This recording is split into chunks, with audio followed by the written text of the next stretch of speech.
Hello students. तो आज हम इन चार टॉपिक्स को कवर करेंगे, जिसमें पहला टॉपिक होगा reason of skewing of three phase squirrel cage induction motor. दूसरा टॉपिक होगा हमारा कोगिंग एंड क्राउलिंग।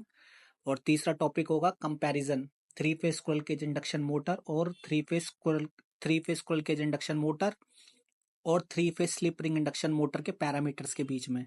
और चौथा होगा जो रोटर बार्स होती हैं वो एंड रिंग के थ्रू वो शॉर्ट करके रखते हैं हम। चौथा टॉपिक होगा ये। तो चलो स्टार्ट करते हैं। तो रीजन क्या होते हैं स्क्रूइंग के, मतलब क्यों हम three phase squirrel cage induction motor में स्क्रूइंग करते हैं। तो हम स्क्रूइंग इसलिए करते हैं, स्क्रूइंग दिखा देता हूँ पहले मैं आपको क्या होती है बताता हूँ। जैसे स्क्रूइंग, जैसे रोटर बार जो होता है सीधी ना रख के हम टेढ़ी रखते हैं इस तरह से, तो ये होता है स्क्रूइंग। जैसे आप देख भी सकते हैं डायग्राम में, ये स्क्रूइंग हो रही है, ये स्क्रूइंग। इससे होता क्या है कि जो लेंथ जो होती है रोटर बार की वो बढ़ जाती है, जिसके कारण क्या होता है रेजिस्टेंस बढ़ जाता है। तो चलो अब देख लेते हैं इसके इफेक्ट क्या होते हैं स्क्रूइंग के। तो इफेक्ट क्या होते हैं इसके स्क्रूइंग के, वो देख लेते हैं three phase squirrel cage induction motor में। तो पहला होता है कि ये नॉइज पैरासिटिक टॉर्क हो गया, स्टार्टिंग टॉर्क और पुल आउट टॉर्क को क्या करती है, ये रिड्यूस कर देती है। ये वाला पहला पॉइंट, एक मिनट रुक चाहिए। दूसरा क्या करती है, जो हमिंग नॉइज होती है उसको भी कम कर देती है। दूसरे पॉइंट में यही लिखा रखा है मैंने यहाँ पे। तीसरा होता है कि जो ऑपरेशन होते हैं वो क्वाइटर होते हैं, थर्ड पॉइंट में ये है। चौथा होता है कि कोगिंग एंड क्राउलिंग से भी ये प्रिवेंट करती है हमें। और पांचवा पॉइंट होता है जो टॉर्क जो होता है बहुत यूनिफॉर्म प्रोड्यूस करती है ये, पांचवे पॉइंट में। और जो और मैंने आपको बताया था स्क्रूइंग में क्या होता है, सीधा ना रख के ऐसे रखते हैं। इसके कारण क्या होता है, लेंथ बढ़ जाती है रोटर बार्स की, और उसके कारण क्या होता है रेजिस्टेंस बढ़ जाता है रोटर बार्स का। और छठा होता है स्लोट हार्मोनिक को रिड्यूस कर दे। इसमें मैंने रिड्यूस नहीं लिखा, लेकिन मैं यहाँ पे लिख देता हूँ। यहाँ पे लिख लेना रिड्यूस,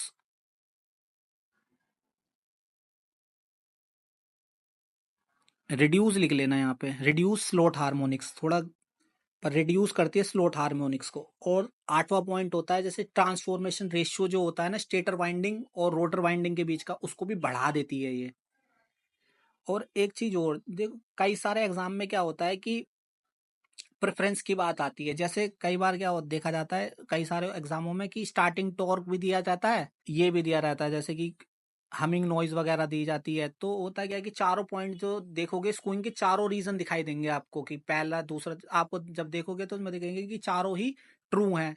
पर जो सेक्रीफाइस किया जाता है वो इसका किया जाता है स्टार्टिंग टॉर्क का हमेशा।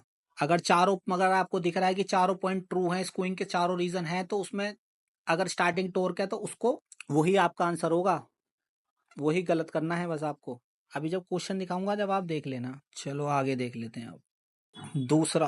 अब यह दूसरा टॉपिक कोगिंग। कोगिंग का मतलब क्या होता है, मैग्नेटिक लॉकिंग स्टेटर टीथ और रोटर टीथ के बीच में जो मैग्नेटिक लॉकिंग होती है। इसके कारण क्या होता है, जो रोटर की जो स्पीड होती है वो जीरो हो जाती है, जिसमें एनआर क्या होता है वो जीरो हो जाता है।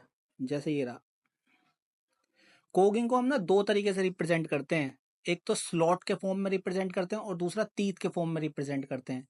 तो जब हम तीत की फॉर्म में रिप्रेजेंट करते हैं तो हम ऐसे बोलते हैं नंबर ऑफ स्टेटर तीत, जो नंबर ऑफ स्टेटर तीत माइनस नंबर ऑफ रोटर तीत क्या होते हैं वो जीरो हो जाती होती है, कोगिंग हो जाती है यहाँ पे। ऐसे ही जब स्लॉट के फॉर्म में करते हैं तो हम ये बोलते हैं stator slot and rotor slot multiple integer of rotor are equal. यहाँ पे मल्टीपल लिख लेना, इस जगह पे इंटीजर से पहले यहाँ पे क्या आएगा, मल्टीपल आ जाएगा। यहाँ पे multiple integer number of rotor, तो यहाँ मल्टीपल लिख लेना। मल्टीपल लिख लेना, एक मिनट रुक जाइए ठीक से ही लिख देता हूँ। इंटीजर से पहले मल्टीपल आ जाएगा, यहाँ मल्टीपल लिख लेना है ना, multiple integer number of rotor are equal. तो इसे अवॉइड करने के लिए, कोगिंग को अवॉइड करने के लिए हम क्या करते हैं, स्टेटर तीत और रोटर तीत के बीच में क्या करते हैं, नॉन जीरो होना चाहिए, मतलब इक्वल नहीं होना। स्लोट के फॉर्म में भी अगर हम कहेंगे कि stator slot and rotor slot जो होने चाहिए अनइक्वल होने चाहिए, ऐसी अगर स्टेटर तीत और रोटर तीत जो होनी चाहिए वो नॉन जीरो होनी चाहिए, जीरो नहीं होनी चाहिए, वरना कोगिंग हो जाएगी। चलो अब अगला टॉपिक देख लेते हैं। अगला टॉपिक है क्राउलिंग। क्राउलिंग का मतलब क्या होता है, को क्राउलिंग में सिंक्रोनस स्पीड क्या होगी, 1/7 हो जाएगी अपनी स्पीड के, ठीक है। क्राउलिंग किसके कारण होती है, ये होती है ओड हार्मोनिक्स के कारण और स्पेस हार्मोनिक और टूथ हार्मोनिक के कारण। ये इनके इनके कारण तुम्हें क्राउलिंग देखने के लिए मिलेगी। ओड हार्मोनिक जैसे थर्ड फिफ्थ सेवंथ, ऐसे ही आगे के सो ऑन। जो सबसे डेंजरस हार्मोनिक्स होता है वो होता है थर्ड हार्मोनिक्स, ये वाला हार्मोनिक्स क्राउलिंग में। अब हम कंपैरिजन कर लेते हैं three phase squirrel cage induction motor और three phase slip ring induction motor के पैरामीटर्स के बीच में। जैसे ये three phase squirrel cage induction motor है और यहाँ पे three phase squirrel slip ring induction motor के पैरामीटर्स हैं ये। जैसे इनिशियल कॉस्ट किसकी ज्यादा होती है, इनिशियल कॉस्ट बोल लो या मेंटेनेंस कॉस्ट बोल लो, किसकी ज्यादा होती है? 3 phase slip ring induction motor की जो होती है, इनिशियल कॉस्ट और मेंटेनेंस कॉस्ट दोनों हाई होती हैं as comparison to 3 phase squirrel cage induction motor के। कंस्ट्रक्शन किसकी सिंपल होती है? कंस्ट्रक्शन जो होती है स्क्विरल केज इंडक्शन मोटर की सिंपल होती है, और जबकि स्लिप रिंग वालों की क्या होती है? कॉम्प्लिकेटेड होती है। मेंटेनेंस जो स्क्विरल केज में क्या होती है, वो लो रिक्वायरमेंट की होती है, मतलब कि सिग्निफिकेंटली लो चाहिए होती है मेंटेनेंस, इसलिए मेंटेनेंस कॉस्ट भी क्या होती है इनकी लो होती है। स्लिप रिंग इंडक्शन मोटर होती है, इसमें क्या होता है? फ्रिक्वेंटली रिक्वायर्ड होती है, मतलब टाइम टू टाइम क्या होती है इसमें मेंटेनेंस की जरूरत होती है, इसलिए इसकी मेंटेनेंस कॉस्ट भी ज्यादा होती है स्लिप रिंग वालों की। ऐसी slip ring and Bruce assembly किस में रिक्वायरमेंट होती है? केज में रिक्वायरमेंट नहीं होती, जबकि स्लिप रिंग में क्या होती है? रिक्वायरमेंट होती है इसकी। ऐसी स्टार्टिंग टॉर्क किसका ज्यादा होता है? स्टार्टिंग टॉर्क जो स्लिप रिंग का हाई होता है as compare to 3 phase squirrel cage induction motor से। क्यों होता है? क्योंकि इसमें रेजिस्टेंस होता है, तो जहां रेजिस्टेंस होगा, जहां पे रेजिस्टेंस वहां पे क्या होगा? हाई इनिशियल स्टार्टिंग टॉर्क भी मिलेगा वहां पे। स्टार्टिंग करंट किसके अंदर होगा? केज वाले में क्या होता है? स्टार्टिंग करंट जो होता है बहुत ज्यादा हाई होता है as compare to slip ring. जो एबनॉर्मल हीटिंग होती है स्टार्टिंग के दौरान, वो कहाँ पे दिखाई देती है? जहां पे जिस मोटर का स्टार्टिंग करंट ज्यादा होगा उसी में क्या होगी? एबनॉर्मल हीटिंग भी होगी स्टार्टिंग के दौरान। तो स्टार्टिंग करंट किस में ज्यादा होता है? 3 phase squirrel cage induction motor में होता है, इसलिए एबनॉर्मल हीटिंग भी स्टार्टिंग के दौरान इसी में मिलती है, इसमें नहीं होती। स्लिप रिंग में नहीं मिलेगी एबनॉर्मल हीटिंग स्टार्टिंग के दौरान। मेन डिफरेंस क्या होता है इनकी कंस्ट्रक्शन में? जो नोवा पॉइंट है ये वाला, मेन डिफरेंस क्या होता है इनकी कंस्ट्रक्शन में?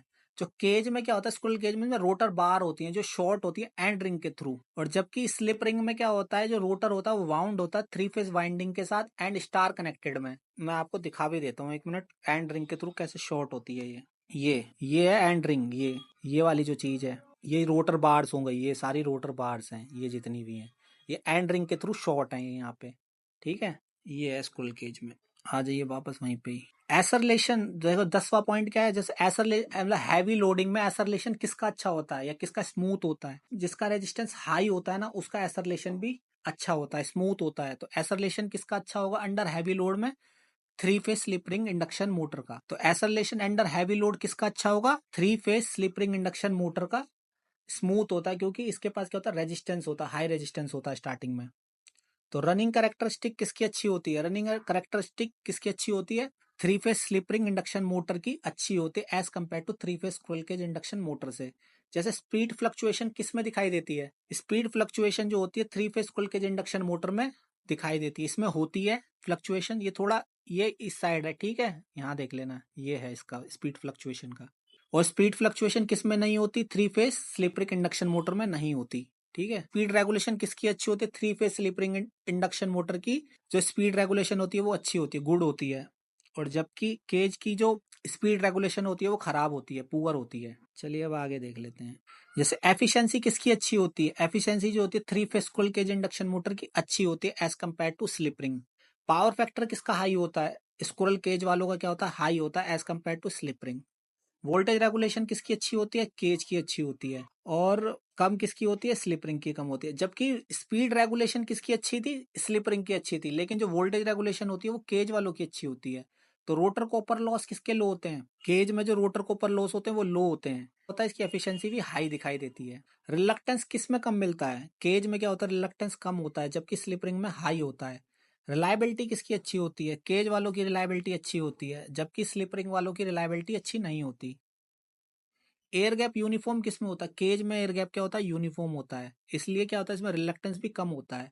जो स्लिप रिंग वाली होती है इसमें जो एयर गैप होता है वो नॉन यूनिफॉर्म होता है, इसलिए इसमें रिलक्टेंस क्या होता है? हाई मिलता है। तो जो डेवलप टॉर्क होता है वो भी कैसा होता है? जब एयर गैप यूनिफॉर्म है तो टॉर्क जो डेवलप हो रहा है वो भी कैसा होगा? वो भी यूनिफॉर्म होगा। और डेवलप टॉर्क जो स्लिप रिंग में वो कैसा होता है? वो नॉन यूनिफॉर्म होता है, क्योंकि इसमें एयर गैप भी नॉन यूनिफॉर्म होता है, इसलिए जो टॉर्क की जो डेवलपमेंट होती है वो भी क्या होती है? नॉन यूनिफॉर्म होती है। अब देखिए, जैसे 3 phase squirrel cage induction motor को ना कई बार ये भी बोला जाता है राउंड बार केज मोटर, और जबकि स्लिप रिंग इंडक्शन मोटर को क्या बोलता है? वाउंड मोटर भी बोला जाता है। अब आगे देख लेते हैं। अब चौथा पॉइंट ये था कि जो रोटर बार होती है ना, शॉर्ट सर्किट क्यों करके रखते हैं हैंड रिंग के थ्रू? रीजन ये होता है कि ताकि एक्सटर्नल रेजिस्टेंस का इंसर्शन ना हो पाए रोटर में, रोटर बार्स के अंदर, ठीक है। ये रीजन होता है इसका, मतलब एक्सटर्नल रेजिस्टेंस ताकि इंसर्ट ना कर पाए हम उसके अंदर। और ये हैं कुछ क्वेश्चंस।